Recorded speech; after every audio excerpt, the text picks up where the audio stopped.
Vamos continuar falando sobre dinheiro, economia. O Copom, Comitê de Política Monetária, divulga hoje quanto vai ficar a taxa Selic, que é a nossa taxa básica de juros. A Priscila está aqui com a gente e deve aumentar bastante essa expectativa, cerca ali de 1,5%. Já tem gente até falando mais, né, Pri?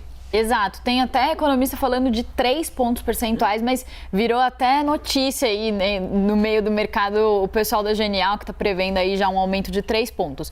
Mas por que está com essa projeção de elevação da taxa Selic acima do que era esperado? Por 3 motivos principais. Primeiro, o furo do teto de gastos na semana passada, depois vieram os dados de inflação ontem, acima do esperado, e existe uma incerteza grande também sobre a PEC dos precatórios, que tem uma resistência no Congresso, então o mercado teme que o governo busque uma outra solução para bancar o Auxílio Brasil via crédito extraordinário, e isso seria meio que o governo partindo para o Vale Tudo na visão dos economistas. Ou seja, existe uma grande incerteza fiscal, isso bate a inflação e acaba piorando as perspectivas para os juros. Eu separei uma tela, na verdade não está aqui no nosso telão, mas que vocês vão ver aí, mostrando qual que é o histórico da taxa Selic. Vale falar que a Selic é o instrumento que o Banco Central usa para conseguir segurar a inflação. Então, nesse gráfico aí, vocês veem um histórico. A Selic estava em 14,25% durante a crise de 2015 e 2016. Por quê? Porque os preços de energia e de combustíveis tinham sido represados, depois estouraram, inflação subiu muito, juros sobem também.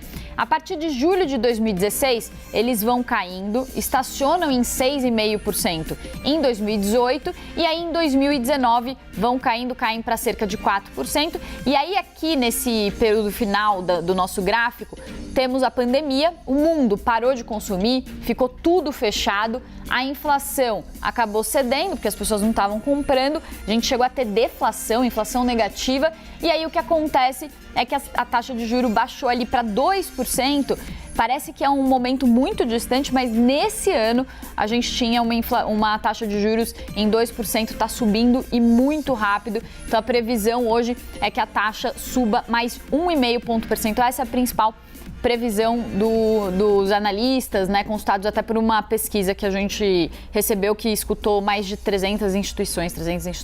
Pri, com mais uma alta de juros e números que mostram essa desaceleração da economia, a gente entra na chamada...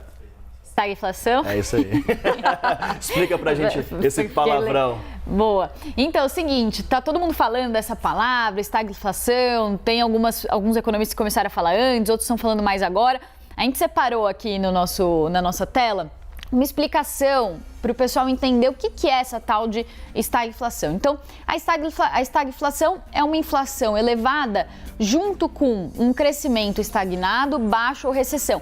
É meio abstrata essa definição, porque é diferente daquela definição de recessão técnica, que são 2 trimestres seguidos de queda do PIB, é uma definição que é um pouco mais aberta. Então, não tem uma definição técnica certinho, mas basicamente, uma inflação que sobe muitos preços, subindo muito, e a economia crescendo muito pouco ou estagnada.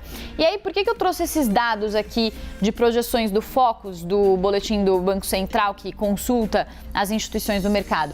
Para mostrar que nesse ano nós temos uma previsão de uma inflação de quase 9%, e essas previsões podem piorar por causa do cenário fiscal que a gente está vivendo, com uma previsão de PIB de quase 5%.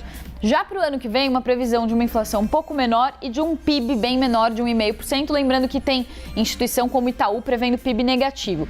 Então, por que tem uma discussão sobre se estamos em estagflação ou não? Porque apesar de nesse ano termos uma inflação muito alta, o PIB ainda deve se recuperar do ano passado. Ano que vem, temos uma inflação um pouco menor, mas um PIB muito baixo. Agora, a percepção no cômputo geral é que a gente tem uma inflação, um preço subindo, a economia muito ruim, e quando a gente observa no detalhe o rendimento da população, dos trabalhadores, a gente percebe que também existe uma queda de renda que traz ainda mais essa sensação de economia parada, por isso muita gente já está usando esse termo para definir o momento atual. A estagflação, mais uma palavrinha para o nosso dicionário. Valeu, Pri. Obrigada.